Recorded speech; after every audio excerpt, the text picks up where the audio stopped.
review quickly what we did with Matthew. Matthew is the shortest of the two between Matthew and Luke.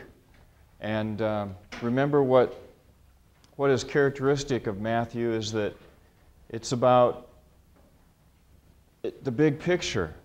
That's the most obvious thing about Matthew's birth story. He focuses on the big picture, political rulers, sweeping geographical movements, the broad scope of history. So he deals with big people, it's sweeping in scope. The controlling genre is, at least for the story of Jesus, first couple of years, is a literary genre called mimesis, which is telling the story in imitation of another story to sort of draw comparisons between them. And the mimesis was done with Moses, which is something that Matthew continues to do in his gospel. He continues to compare Jesus to Moses throughout his gospel in various ways. On page 77 in the course pack, I have a page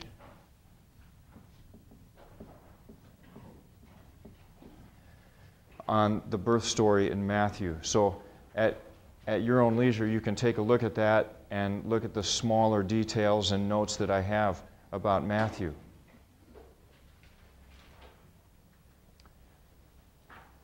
There's a lot of emphasis in Matthew on the fact that Jesus was a son of David. I don't know if you noticed that when you read through the Gospel of Matthew, how frequently the son of David comes up, and how frequently his role as a king comes up. This is kind of an important thing. In fact, in the very beginning of the story with the genealogy, Matthew structures the whole genealogy around David's name. The numerical quality for David's name is what you get when you add the letters of his name, and you have 4 plus 6 plus 4.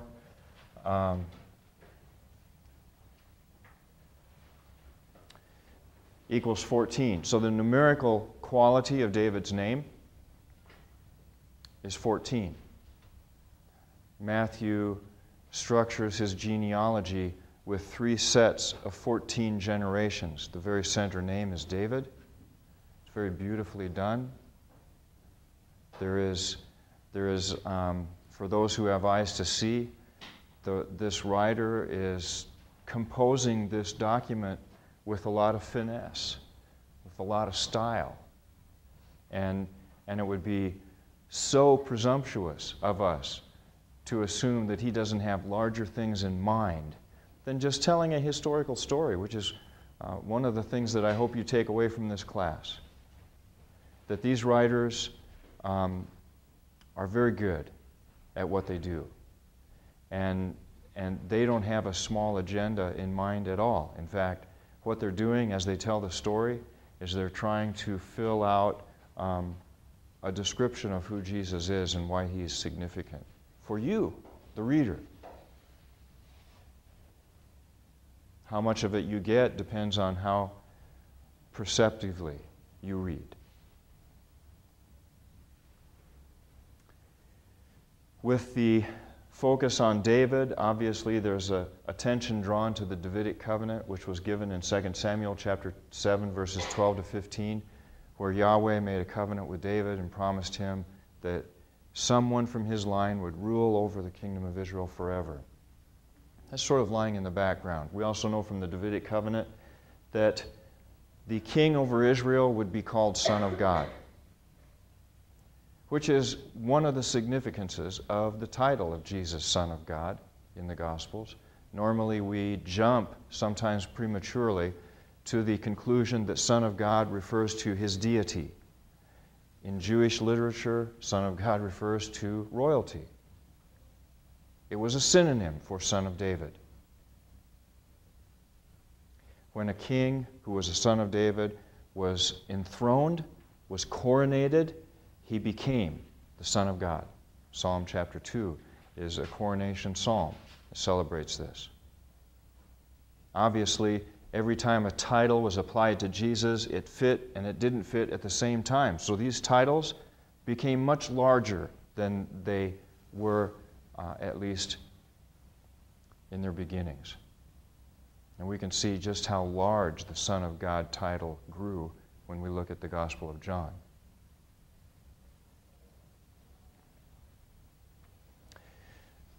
The Gospel writer of Matthew is very interested in history. Very interested in history. He divides it into 3 periods.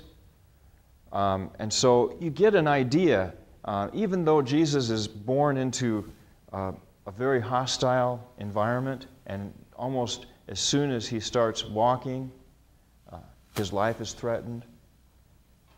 But despite that, Matthew sort of tells the story in a way that makes you almost feel like, even though there's all this stuff going on, God is in control of this, because history is divided into 3 epics. The first epic was with, let's see, the first epic is brain fog.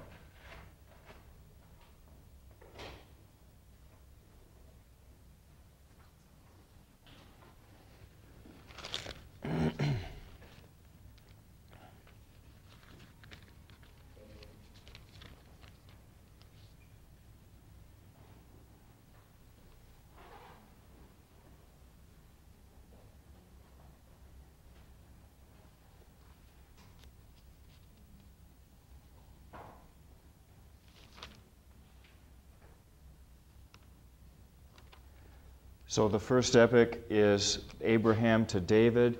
At the end of the first 14 generations, we have the birth of David. At the end of the second 14 generations, we have the exile. And the end of the third 14 generations, the birth of the Messiah. The place of the Holy Family in this story is not very significant, really.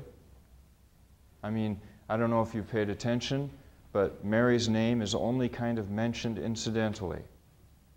And you almost get the feeling that she is mentioned and her virginity is mentioned almost completely because it happens to be a fulfillment of Isaiah.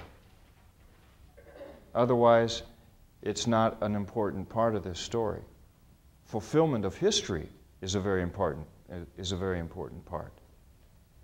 But the chief character in the Holy Family is Joseph, because it's the Holy Family being guided around, around the territory through dreams given to Joseph that is the biggest part of their involvement in the story. A big part of the story is with the Gentiles, even at this early stage.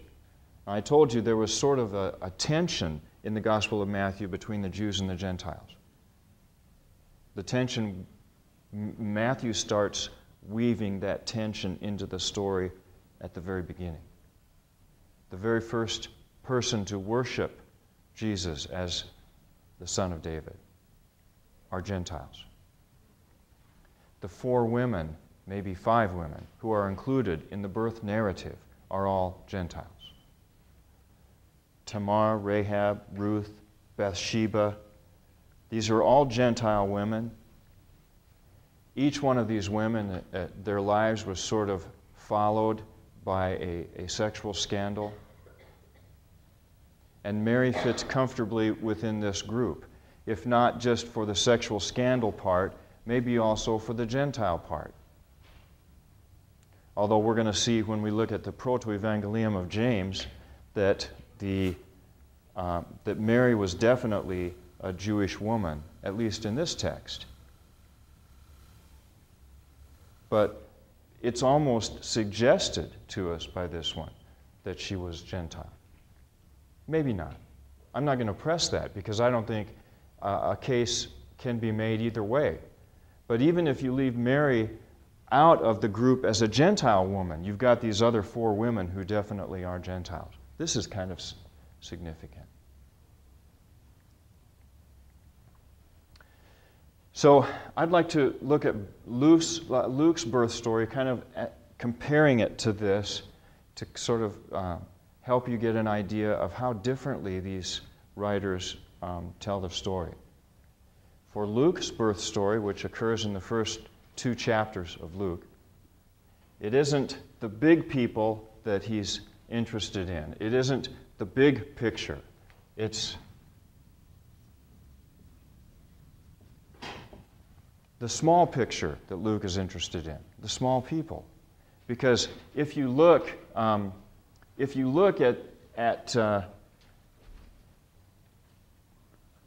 the people that are included as Luke tells the story, they're all little people. I mean, we see the Holy Family as just sort of incidentally a part of this historical unfolding of a God event in history. In Luke's telling of the story, they become the major focus, the major players. And these big people, like Caesar, Augustus, Herod, they're all incidental. They're not incidental here, they're primary. Over here, they're incidental. In fact, every time Luke mentions big people, of course, you know what I mean by big people, right? I mean the famous people. Caesar, Herod, all the politicos. The only time they're mentioned in Luke's story is to give a date to what's happening. That's the only reason they're even brought in. You can look 3 times. Chapter 1, verse 5, chapter 2, verse 1, chapter 3, verse 1. They're just incidental. The big people here are the little people. And so Luke focuses on them. He focuses on personal details, prayer, praise, faith, their needs, their hurts, their feelings. You don't get any of that in Matthew, what Mary felt. Or we don't even meet Elizabeth. I want you guys to develop some kind of sensitivity to these things. We hear small voices in Luke's story. Actually, they're large voices, but they're large voices of small people. And the whole story even begins as the answer to the prayer of an old man for his aged wife because she doesn't have a child. And the fact that she doesn't have a child has brought shame on her in her culture. And Zechariah prays for her in the temple that her shame might be taken away, that her joy might be made full. She might have a child. Doesn't matter what child, just a child. And you find out later, I mean, this is the way the story opens up with this old priest praying. Now he's gone in to the temple. It's a very, very important event. He's offering the incense offering. The incense, the table of incense was right next to the Holy of Holies in the temple. I'm not going to spend a lot of time on this. You guys have taken Luke Acts. Hopefully the person who taught you Luke Acts explained some of these things because they are important. But the incense offering was an offering of prayer. Incense symbolized prayer. And while a priest went in during the evening offering to offer incense, the aroma from the incense would be, the smoke, would be rising up, and it was supposed to symbolize how the prayers of God's people were rising up and they were pleasing to the nostrils of God. And so the incense offering was symbolic of prayer. The people outside the temple were all praying. Zechariah was chosen to go in and offer incense. It's estimated by people who have done all the math and figured the numbers and blah, blah, blah. There were around 8,000 priests in Israel in the first century. It is likely that a priest only had a chance once in his life to offer the incense offering. And so we have kind of a cool moment right here. Zechariah going in. It's the only chance maybe he's ever had in his life, probably will never get another one, to offer the incense offering. And he'll never, you guys, we don't think this way, okay? But the incense offering was right next to the Holy of Holies, and that's where God was. He will never get closer to God than he was right then when he offered the incense. So he prays for his wife. Pretty cool. Then this angel, Gabriel, appears. Boom! Zechariah, your prayer has been heard. And it's like, you sort of get the idea, he really didn't expect that. But it's the beginning of some significant events that begin to take place. And, you know, any child would have done, but it just so happens that this child is going to end up as the prophet who would prepare the way for the coming one, the leader of Israel. So outside, the people were praying for their leader, for the Messiah to be raised up. And inside, Zechariah is praying that his wife can have a baby. So God just took the two prayers, put them together. It turns out that the answer to Zechariah's prayer is an answer to their prayer as well. Have you ever wondered whether God can fit your prayers into his big plan? Well, Luke suggests that he can right here. So don't not pray. Take your concerns, your prayers to God. He can work them into his program. He can do that. He's the boss.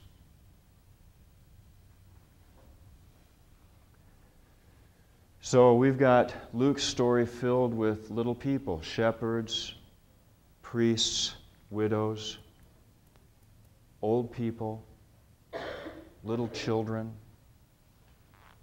It's filled with these people. The controlling genre isn't mimesis, it's synkrisis.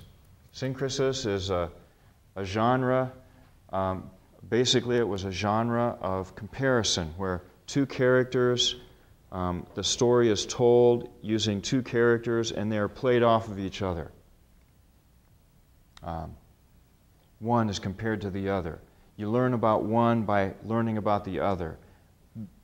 In fact, even the characters themselves learn about each other, learn about their destiny, and from interaction with the other. And we have Luke doing this with Jesus and John the Baptist. So the controlling genre of Luke's birth story is a comparison of Jesus and John.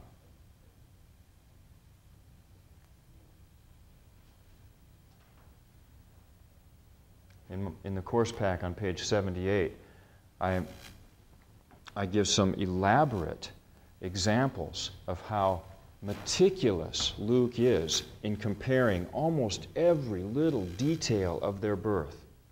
From the announcement of the birth to their circumcision and their naming, to the statements by inspired people that they're going to be great and accomplish great things. I mean, Luke compares them point by point in his narrative.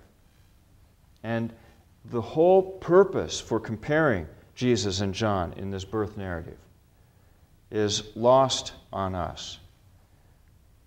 We miss the point because we live 2,000 years later, and the presupposition behind the presupposition behind Luke's birth story is that John is the greatest man who ever lived.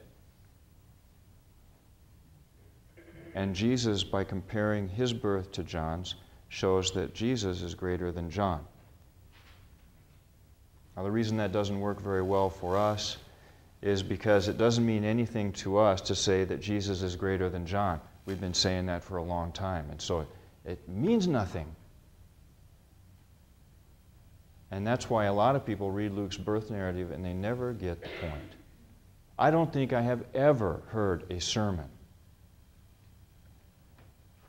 that explains this point. And yet you can see from the course pack outline on page 78 that it is very obviously the point.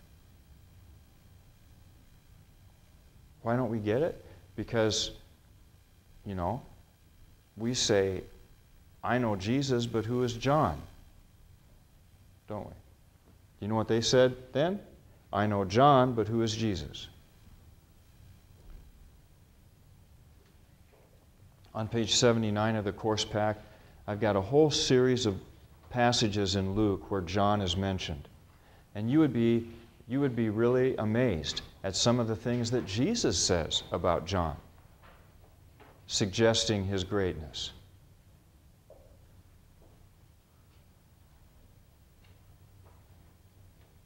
Herod knew about John. He had never met Jesus. Twice Luke says that Herod wanted to meet Jesus because he'd heard of him.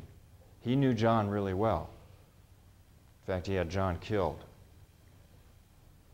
John was famous, Jesus was not. Trust me on this one, guys. That's what makes this comparison work. Okay? Let me give you an illustration. Spencer, running the camera here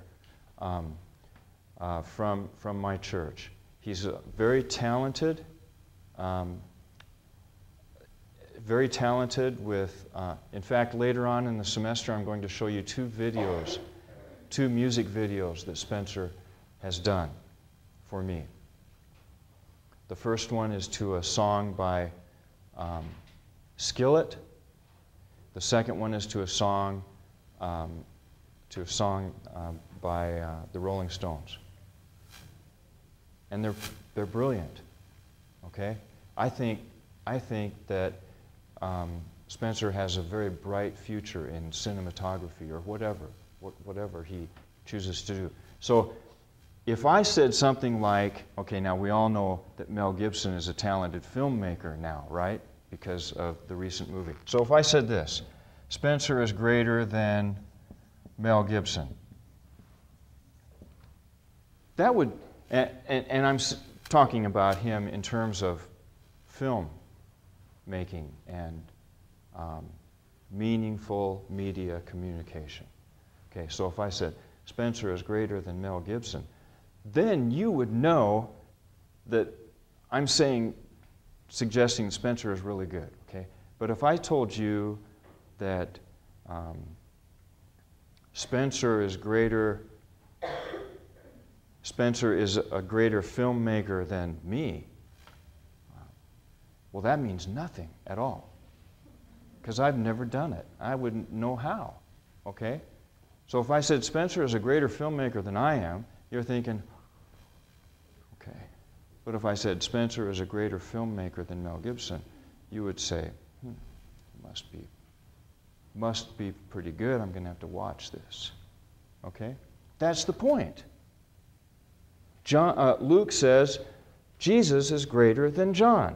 Now, if you knew how great John was, you would perk up and say, I'm going to have to watch this guy.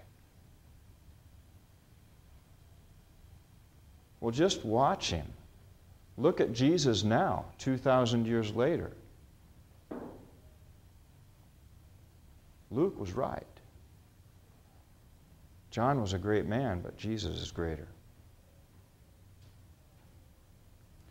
We missed the point.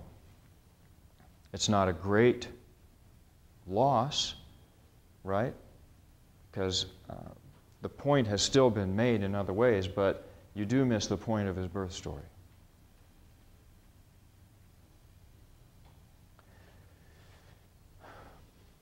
Here's an interesting thing with Matthew's birth story.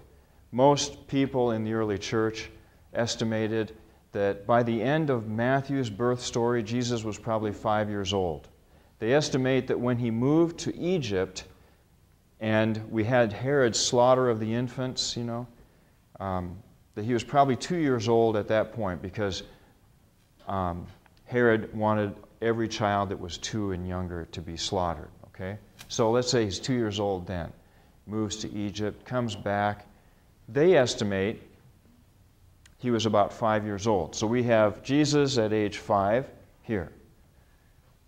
Luke is the only one that tells us about a incident that happens in Jesus' life at age 12. So we have a little snippet from him at age 5.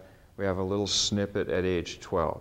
Okay, I just want you to remember that because it's kind of important for this.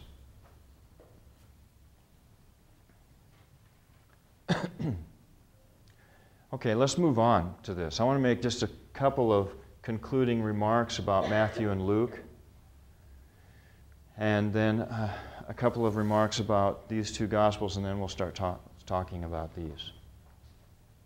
I think you'll agree with me that Matthew and Luke are brief and theological.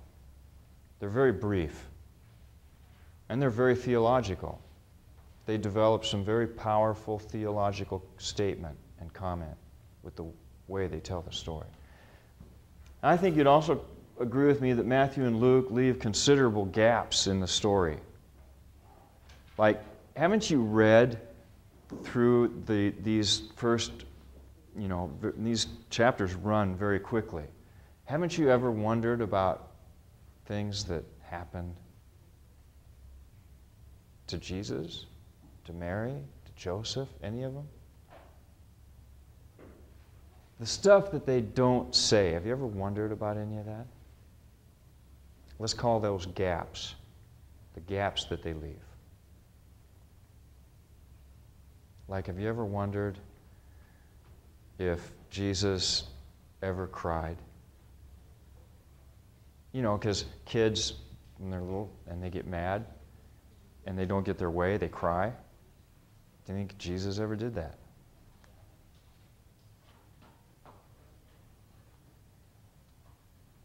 How about Mary? Do you think Mary ever had sexual relations with Joseph?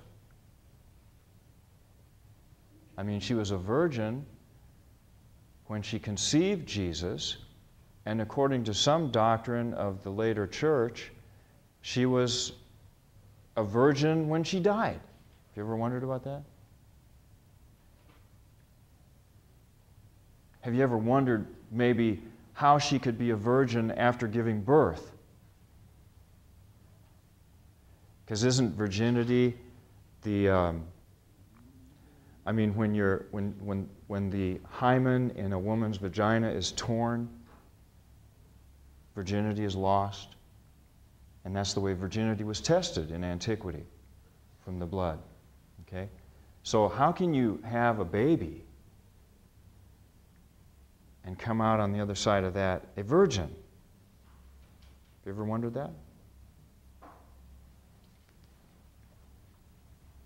Have you ever wondered if Jesus ever performed miracles when he was a little kid? Or, when did he start doing that?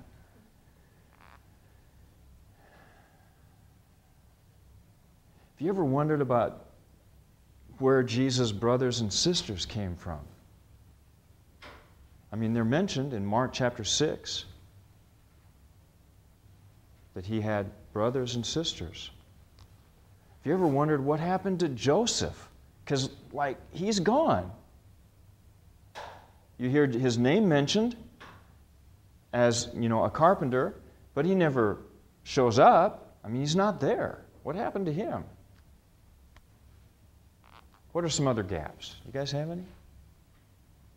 Think of any gaps you'd like to have sort of filled in?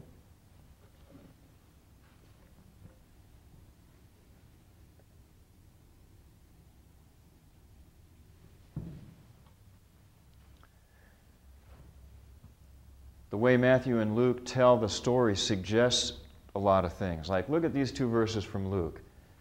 These are summary statements in Luke's story.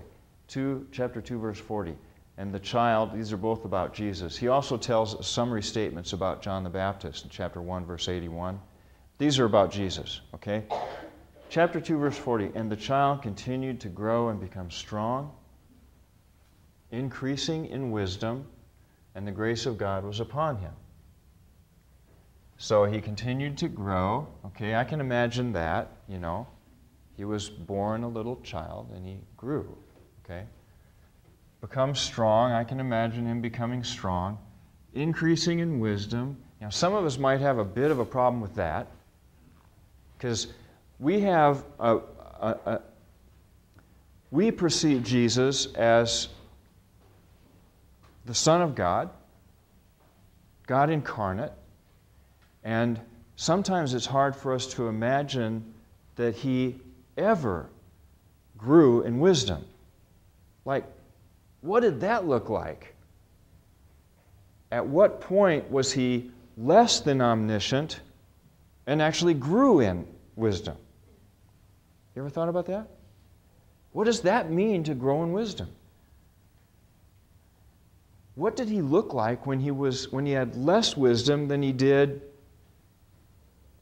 at age 30? What did he look like then? You ever wondered that? I'm going to ask Luke sometime if he did this just to make us think about that or what. But he does it again in chapter 2, verse 52. And Jesus kept increasing in wisdom and stature in favor with God and men. Increasing. That's the operative word here. Grow, increase. Well,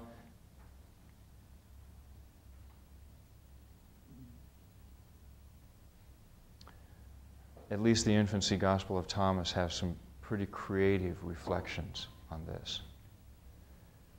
Here's a couple of things about Proto-James, Proto-Evangelium of James. Proto-Evangelium of James and the Infancy, IGT stands for the Infancy Gospel of Thomas.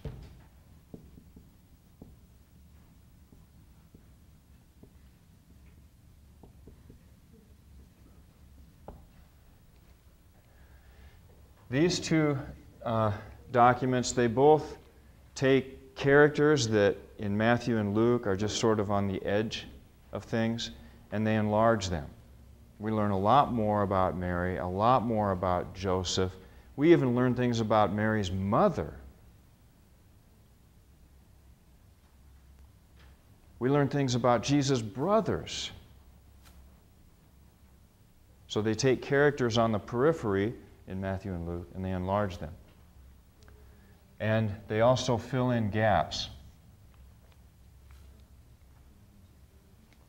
I think that, now let me, before we start talking about these two Gospels, I want to be clear about something before we get started, because I don't want you to walk out of here and say, you know, that Professor Robbins says that Jesus performed miracles when he was a little boy. These two stories, I think, although they were very popular in the early church, and they were so popular, in fact, that they were translated into 4, 5, 6, 7 languages. We have documents, we have manuscripts of these Gospels going all the way into the 11th, 12th century. Everybody in the early church read these documents, which is all the more surprising that you come into my class and probably none of you have ever read them. These were very popular in the early church. Christians read these things. I can remember once I had a student who came into class and on the day that we were going to discuss this, and I asked everyone to read, and he came in and he said, I read the Infancy Gospel of Thomas. He said, and I think it was written by a heretic. And I can understand why he would think that. Maybe some of you who read it can understand why he would think that. But believe me, it wasn't. It wasn't written by a heretic. It was written by someone who wanted to give praise to Jesus. So I want you to try and walk through this with me and learn to imagine how this was true for the early church. These documents, I don't think, are historical. I think they were all written in the 2nd century. I think the fact that they were written in the 2nd century is obvious because one of the principal things that these two documents do is fill in the gaps that were left by Matthew and Luke. That means that Matthew and Luke are sort of the presupposition of these documents. And plus, they're filled with mistakes. And even me living 2,000 years later, I can show you a lot of the mistakes that these documents are, historical mistakes that they're filled with. But it doesn't lessen the value of these documents in showing the religious imagination of the early church. How many of you, come on guys, I want you to get into this discussion, because haven't you ever thought about Jesus' childhood? Have you ever thought about it? What was it like, do you think? You guys, how many of you have little brothers and sisters?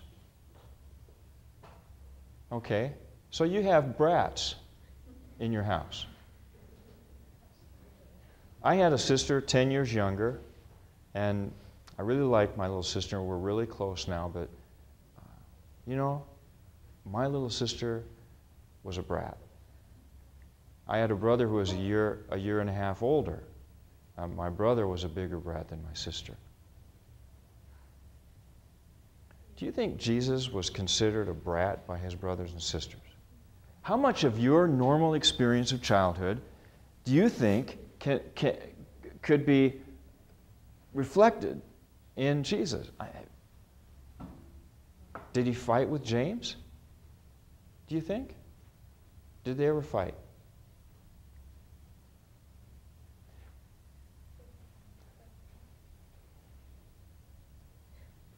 I'm not going to get you guys to talk, am I? What?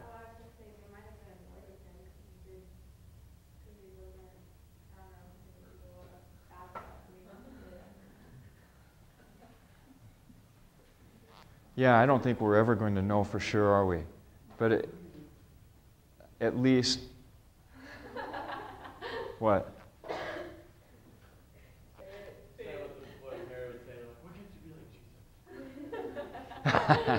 Yeah. Say, I wonder how many times James heard that. Why can't you be more like your brother Jesus? Maybe that's why James didn't follow Jesus until after he was dead.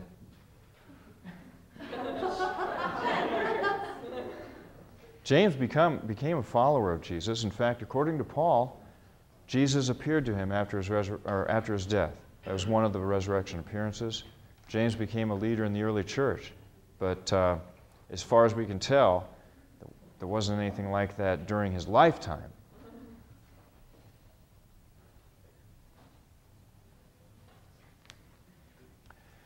So I want to show you some of the gaps that they fill in, okay? I think it might help you to appreciate these stories a little bit more.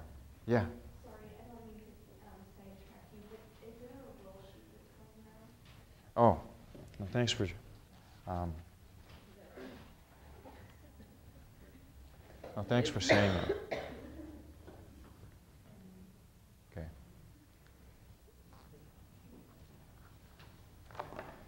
So, in the Proto-Evangelium of James,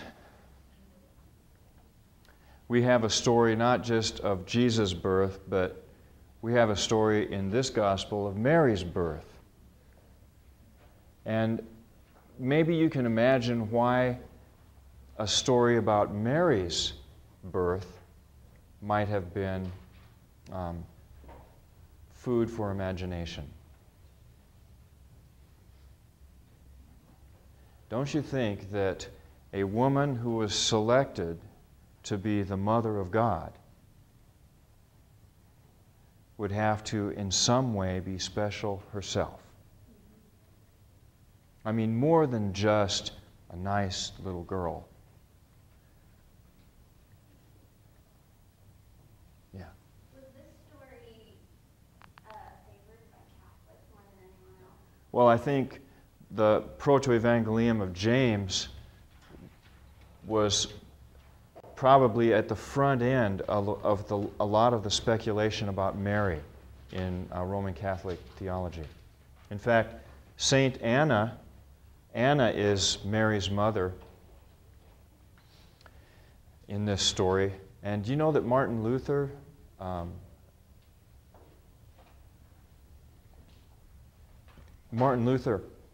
attributed his call to the priesthood to a vision that he had of Saint Anna. So it was Anna who appeared to Martin Luther in a vision and led him to the priesthood. That's who Saint Anna is, if you know the story of Martin Luther. Yes? Pardon me? Oh, we don't. That's just the story here, okay? I told you, okay? We're stepping a little bit into the twilight zone here, and just go along with the story for the time being here. Yeah. So studying these two books, shall we say, even though they're not historically accurate, just gives us a better idea of the church during that time period. See how Exactly. studied. Do you know what the gaps that Matthew and Luke leave actually did? They actually fueled the creative imagination of Christians. And that's what these two stories, I think, represent. We see examples in these stories of the piety of the early church and even the development of doctrines in the early church. So Joseph, he's not mentioned in. He is mentioned in the Gospel of John a few times. He's mentioned here and there, but he never makes an appearance in the New Testament. So do you think he was dead? Or what do you think happened to him? Did he die? He was quite older than Mary. He already, according to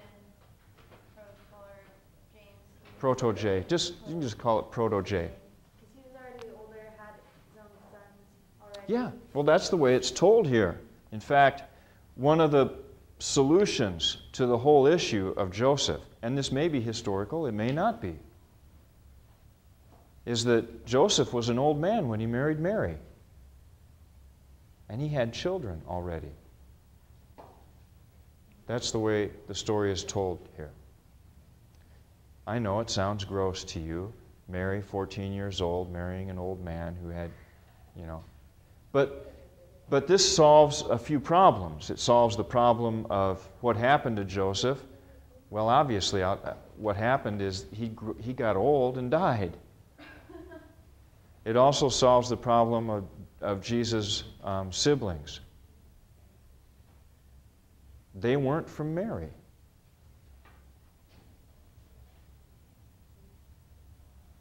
It says in Proto-Evangelium of James that Joseph was old. It also addresses this problem of Mary's perpetual virginity. Do you know in chapter 20 of this story, remember when Mary actually gave birth? They were on their way to Jerusalem, and Mary said, I can't go any farther, so they found a cave. Jesus is born in a cave in this gospel. And by the way, Justin Martyr, who was one of the celebrated theologians and writers of the early church in the 2nd century, he also preserves this tradition that Jesus was born in a cave. It doesn't mean there wasn't a manger in the cave. It just means that he was not born in a building. It was a cave. Of course, if you read Josephus, you know that there were lots and lots and lots of caves all over the hills of Judea, and that these caves were used as shelter by travelers all the time, from storms during the night, etc., etc. But anyway, the perpetual virginity. She had a midwife in this story, and the midwife went back in after she gave birth to Jesus to see if she was still a virgin, and she touched her with her finger. and her hand fell off because she tested God. And then an angel appeared to her and said, "You can have your hand restored if you'll touch the child with your other hand." So she touched the child, and her hand was healed. You guys remember this? Did you read it? Yeah. I really wish you would have read these. For those of you who did, you are able to make these connections. So the perpetual virginity is at least confirmed, at least the postnatal virginity is confirmed here. Because Mary had already given birth, and she was still a virgin.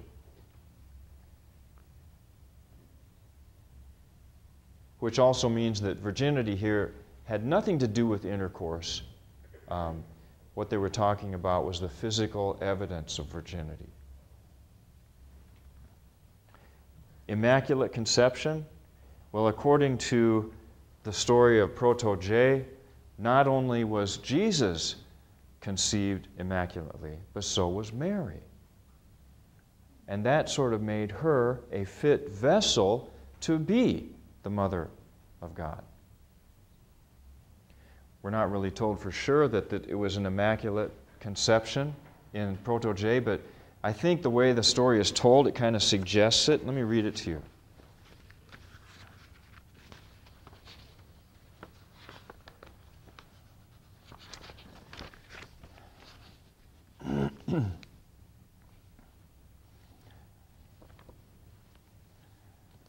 In chapter 2, Anna she's grieving and crying because she's childless, and she also says, "I just as well be a widow because I never see my husband." And it just so happens that her husband had gone off to the hills because he was in a state of fasting and prayer. And so she said, I mourn my widowhood and I lament my childlessness. But then she has an epiphany, and an angel, chapter 4, an angel of the Lord appeared to her saying, "Anna, the Lord has heard your prayer. You will conceive and bear fruit, and your seed shall be spoken of in all the inhabited world." And then, as the Lord my God lives, she says, if I bear a child, either male or female, I will present it to the Lord as a gift. And that's, in fact, what happened with Mary. She was presented in the temple. But in verse 4 of chapter 4, it says, "So then Joachim, who is Mary's father, came down with his flocks, and as Anna stood at the gate, she saw him coming and ran to him, hanging on his neck. And she said, 'Now I know that the Lord has blessed me greatly. For alas, the widow is no more a widow, the maid no longer childless.'" So you don't know whether she's childless now because she actually has intercourse with Joachim, or whether she's childless, or she's no longer childless because she has already conceived, because it says Joachim rested the first day in his house. You don't really know, but it's sort of suggested.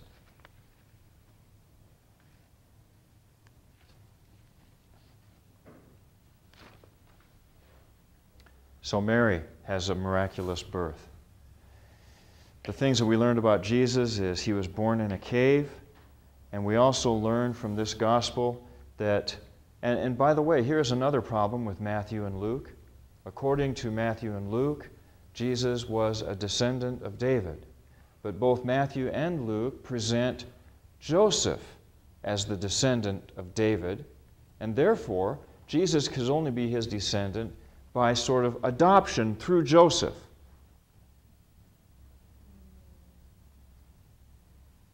It was suggested by Jerome, who is the translator of the Vulgate, the official Latin version of the ancient church, that the genealogy in Luke is through Mary. But that is never stated. It was only suggested by Jerome. It almost became a doctrine in the early church that we have in Matthew the genealogy through Joseph, in Luke the genealogy through Mary. It only really reflects that this was a problem for the early church, that they were aware of. The problem is solved in Proto-J because Mary is presented in this gospel as a descendant of David. So even if, Jesus can't be the son of David through Joseph because Joseph wasn't really his father, then he was through Mary. You might also wonder about John the Baptist. How did John the Baptist survive the slaughter of the infants in Matthew? Have you ever wondered that? Did you ever wonder, okay, well, he got Jesus out of there, but what about John? I mean, they were like close. How did John escape that slaughter? Well, that's solved in Proto-J, chapter 22, the Proto-Evangelium of James. This is how John survived the slaughter. Do you see how they fill in gaps? They've probably thought about things you've never thought about. So give them a little bit of credit. This is the really fun one, though, the Infancy Gospel of Thomas. Raise your hand if you read this one.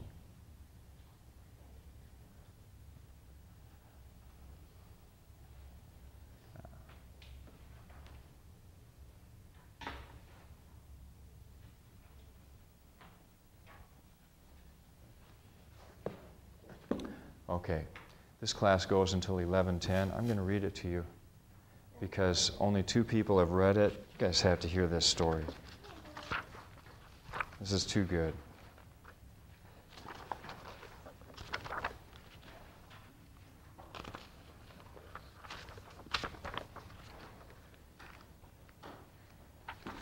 Starts on page 176 in the course pack.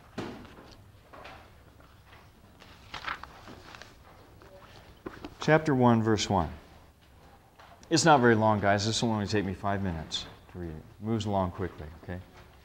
I declare to you all, I, Thomas the Israelite, make known to all you brethren from the Gentiles many of the mighty deeds of the child Jesus Christ our Lord, which he did when he was born in our land.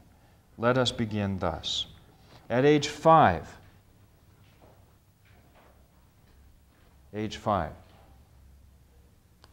At age 5, this boy Jesus was playing at the ford of a stream, and having gathered together into pools the running water, he made them immediately clean. And by his word alone he commanded this. He also made soft clay and formed from it 12 sparrows, and this he did on the Sabbath. There were many children playing with him there. Now a certain Jew saw what Jesus, while playing, had done on the Sabbath, and he went without delay to his father, Joseph, saying, Alas, your child is by the stream, and he's taken clay and formed 12 birds, thus profaning the Sabbath. So Joseph came down to the place, he saw what was happening, and he yelled at Jesus. This is my translation, by the way. Okay, so I made this in sort of, I heightened the emotion for you. And he yelled at Jesus, saying, For what reasons do you do on the Sabbath what is forbidden?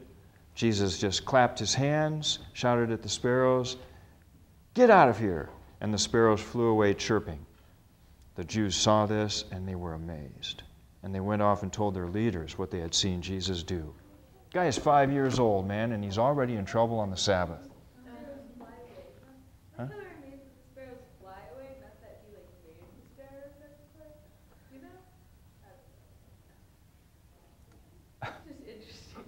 Okay.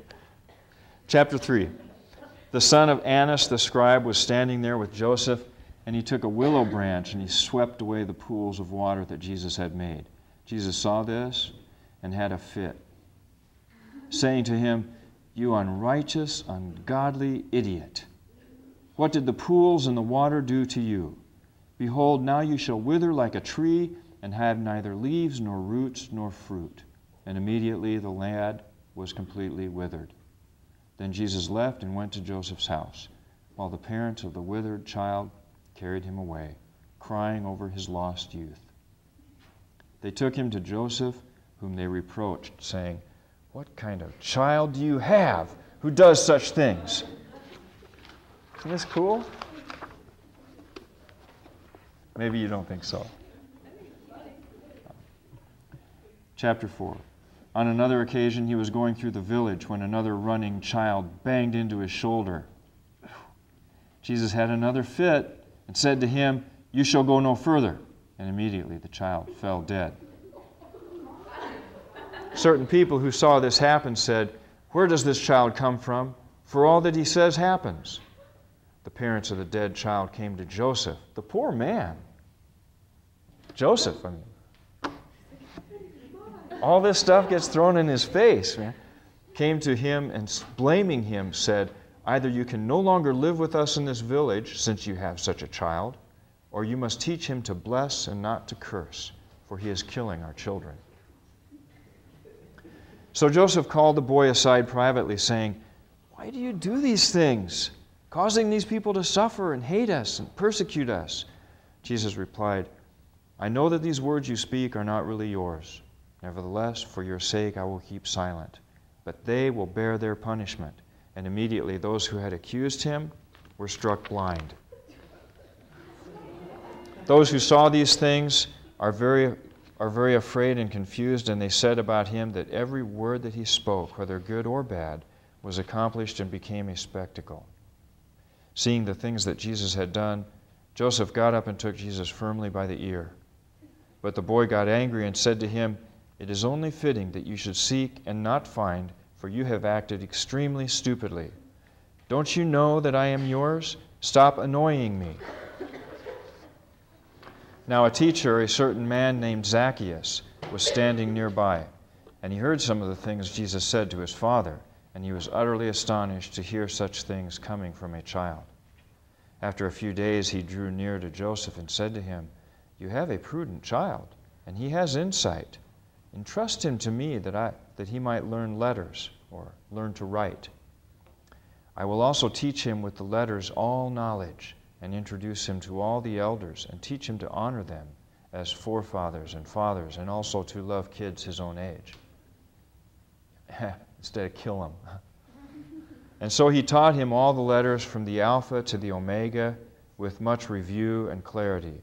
But he gazed at the teacher Zacchaeus and said to him, "You have not perceived the power of the Alpha. So how then do you teach others the Beta?" Beta is the second letter. "You hypocrite, first of all, teach the Alpha only if you know it, and then we will believe you about the Beta." With that he began to interrogate the teacher concerning the first letter, the Alpha. Zacchaeus had no answers. But many heard the child say to Zacchaeus, "Listen, teacher, to the arrangement of the first element or letter. Notice how it has lines and an intermediate line or a mark which travels through the two lines which you see, which then come together, go up, come to a head, three becoming one, ancillary, hypostatic, isometric. You now have the meaningful components of the Alpha." So Jesus ends up teaching him about the Alpha. When the teacher Zacchaeus heard all these things and the allegories of the first letter articulated by the boy, he was baffled by his argument and his teaching, and said to those who were present, "Woe is me! I'm baffled and wretched. On myself I have brought shame in trying to win this boy. Take him away then, I beg of you, brother Joseph. I can't even bear the harshness of his stare, and his discourse was not clear to me at all. The boy is not of this earth. He's able to control even fire. Perhaps he was born before the creation of the world. What belly bore him? What womb nurtured him? I do not know, but he baffles me. I cannot follow his reasoning. I have deceived myself, O thrice wretched me. I sought a disciple, and I found a teacher. I ponder, my friends, the shame that a child has bested me, an old man. And I have only left to grow weak and die because of this boy, for I am now unable to look into his eyes. And while all are saying that I have been bested by a little boy, what have I to say in response? And what can I teach concerning the things that he said to me about the lines of the first letter? I am left stupid, my friends, for I know neither the beginning nor the end of it. So then, brother Joseph, it is only fitting that you take him back to your house. He is something great, a deity or an angel. What to say I simply do not know. Now while the Jews were trying to counsel Zacchaeus, the child laughed and said, Now let that which is yours bear fruit, and let the blind see in their heart. I passed through from above in order that I might curse them and call them to things above, just as he who sent me commanded me to do for your sakes. And as the boy stopped his speech, immediately all that had fallen under his curse were saved. And no one from that time on dared to provoke him, lest he curse them and they be injured. After a few days, Jesus was playing in an upper room of a certain house, and one of the children who was playing with him fell off of the house and died. The other child saw it and ran. Jesus alone remained. Then the parents of the dead child came, and they accused Jesus of throwing him down. Jesus says, I did not throw him down, but they harassed him. Jesus then jumped down from the roof and stood by the corpse of the boy and shouted with a loud voice, saying, Zenon, for that was the boy's name, arise and speak to me. Did I throw you down? He quickly rose up and said, No, Lord, you did not throw me down, but you did raise me up. Those who saw this were astonished, and the parents of the boy glorified God for the sign that had just happened, and they worshiped Jesus. This is an important point in the story, by the way, which starts at age 5 and ends at age 12. The infancy gospel of Thomas fills in this gap. And what we have just witnessed here is sort of a turning point, because all of a sudden now Jesus is using powers to do good. Except it's not quite good, because the only reason he raised him up was so that he could vindicate him and get him off the hook, okay? But Jesus is this close now to using his miracle-working power to do good and not evil to people. So we see Jesus at a stage of growth right here. Okay? This is really important, because I'll tell you what this gospel is doing. It's trying to imagine this.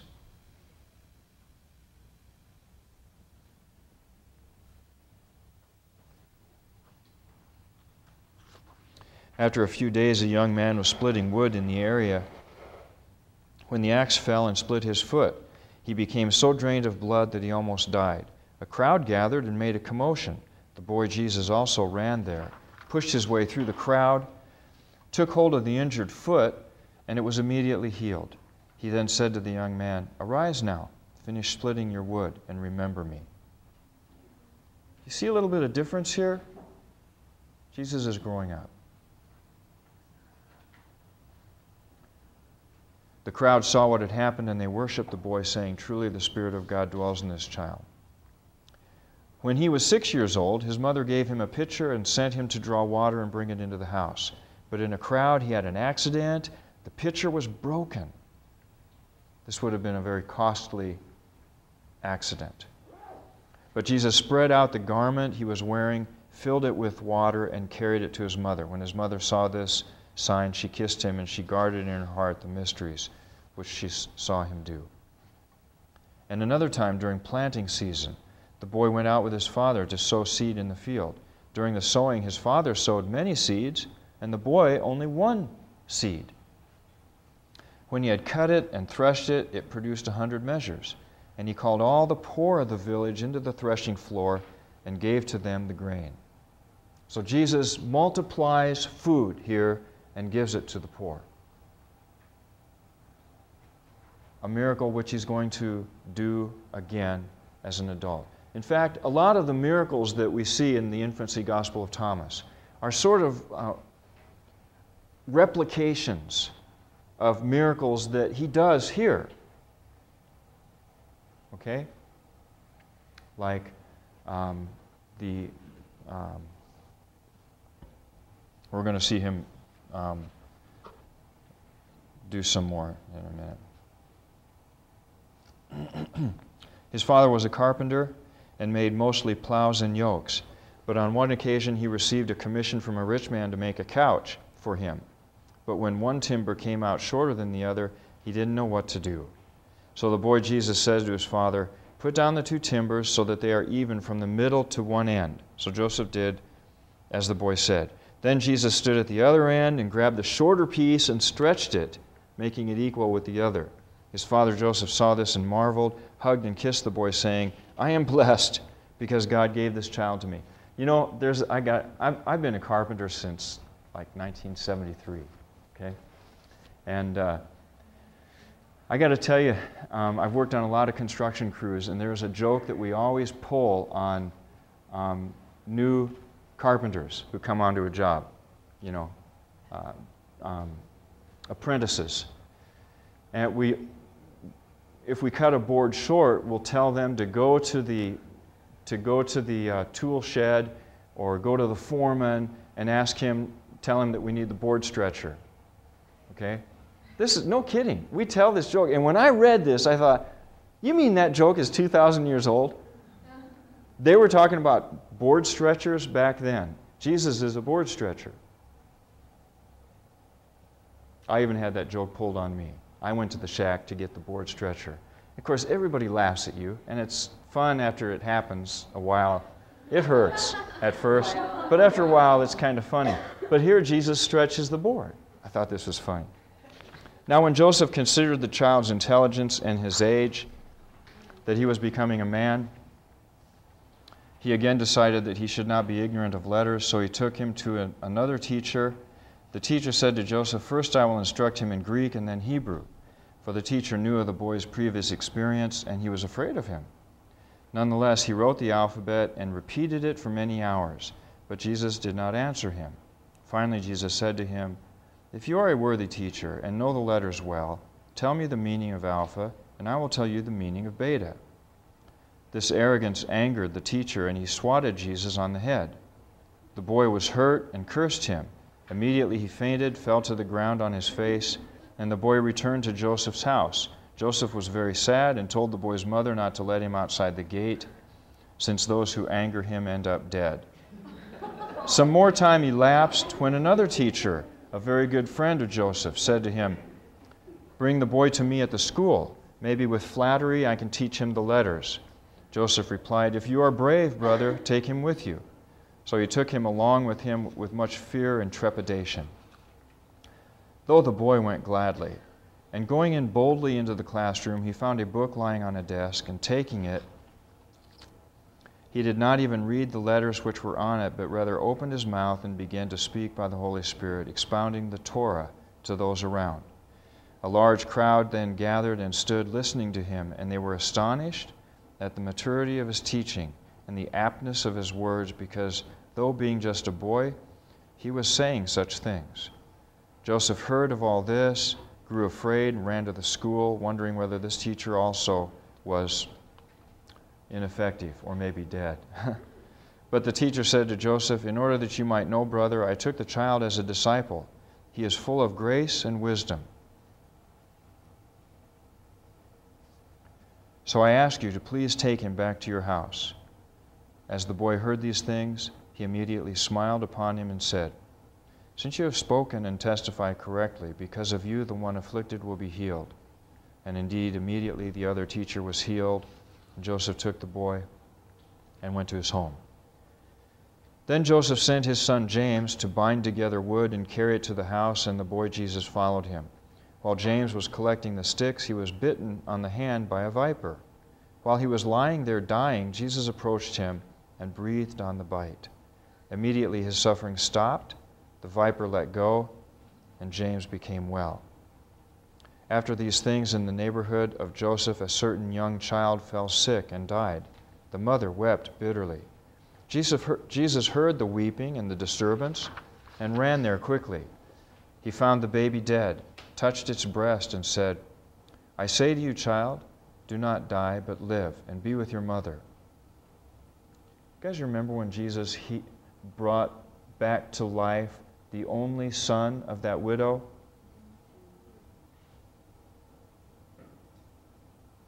It was as much a gift to the widow as to the son. Because she was a widow, she had no hope of any sustenance or income except what could be provided by her son. So Jesus was in effect giving her her life back and her son. But this is a reflection on that. He found the baby dead, touched his breast, and said, "Do not die, but live. Be with your mother." Immediately the child looked up and laughed. He said to the mother, "Take the child and nurse it, and remember me." And the crowd standing around saw this and freaked out, a little bit of a modern idiom there, and said, "This child is either divine or an angel of God, for every word of his is a done deed." And Jesus then left and was playing with the other children. We're almost done.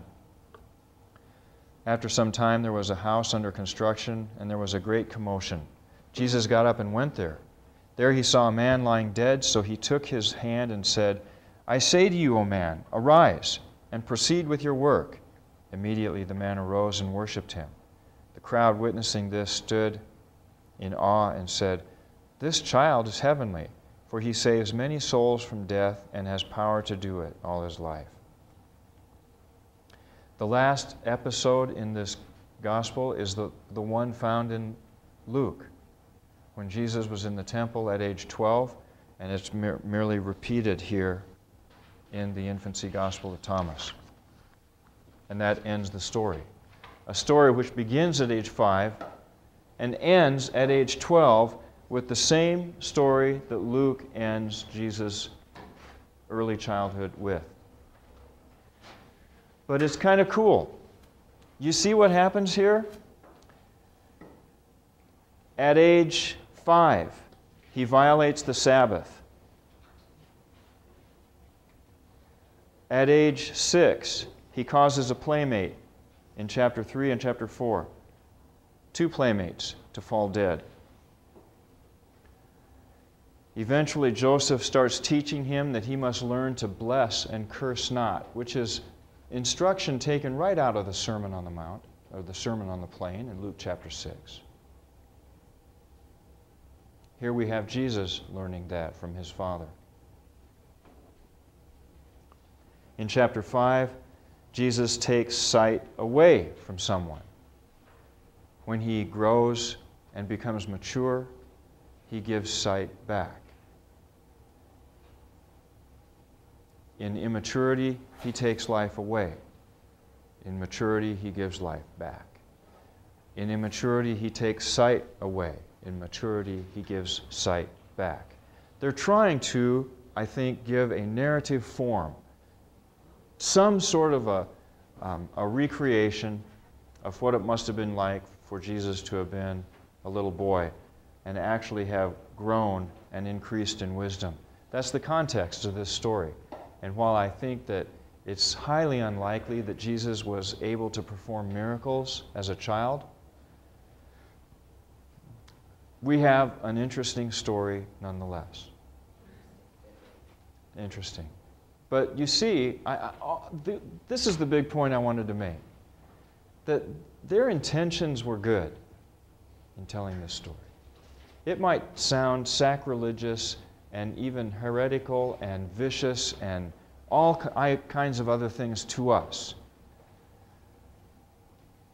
But that's only because you assume that for Jesus to be sinless as an adult, he had to be faultless as a child. Do you know that in Jewish theology, the sins you commit before age 12 are not held against you? Did you know that? That when you reach the age of accountability at age 12, that's the age at which you become responsible for your actions and liable. We see Jesus reaching a point of maturity by age 12 here, where he was doing good for people, blessing them, not cursing them, helping them, not hurting them.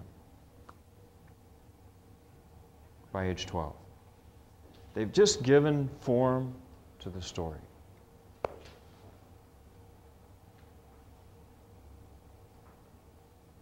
So why do you think Jesus was not able to perform miracles before he was an adult? Yeah. It specifically says when his mom asks him to do that first public miracle that my time has not yet come, saying that he's not ready to start do miracles, but he does it anyway. It shows that it's not just like a regular everyday thing. Okay, so the passage in is John the wedding at Cana where he turns the water to wine, and Mary asks him, yeah, that's a good point. Some people think that he's talking there when he says, my hour has not yet come. But that's a good point. I like that.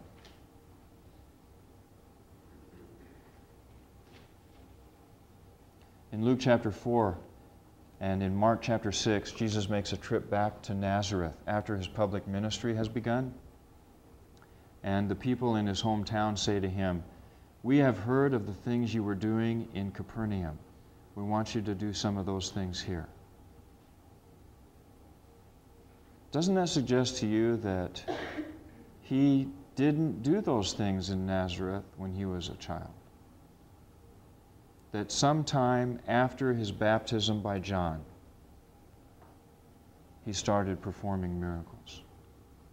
And the things that he did in Capernaum, the reputation of him as being a miracle worker began sometime at that point. But it's a good story anyway. I hope you guys enjoyed it. I'll see you on Thursday.